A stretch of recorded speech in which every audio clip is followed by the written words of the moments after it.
Singilin ang korap. Yan ang sigaw ng ilang progresibong grupo sa ikinasanilang kilos protesta sa harap ng EDSA Shrine ngayong araw. Pinangunahan ng ilang pro-democracy groups ang protesta tulad ng Tinding Pilipinas at Kalipunan ng Kilosang Masa. Nandiyan din po ang ibang grupo ng mga manggagawa, kabataan at mga miyembro ng simbahan. Panawagan nila buuin na ang isang independent commission para mapanagot ang mga kurakot umano, hindi lang sa DPWH pero hanggang sa Kongreso.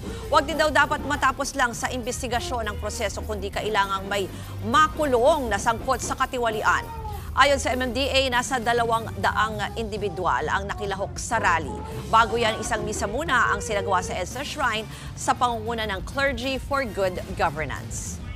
Hindi po pwedeng ang pinaka-guilty sila ang nag-iimbestiga. Dapat independent commission. Ilabas na ang salin ng lahat ng mga government officials, lalong-lalo na yung mga nasa Senado at Kongreso. Dapat lahat po ay dapat wala po talagang sinasanto dito, no? Kung sino man, ibunyag na ang lahat at magkaroon na tayo ng totoong accountability.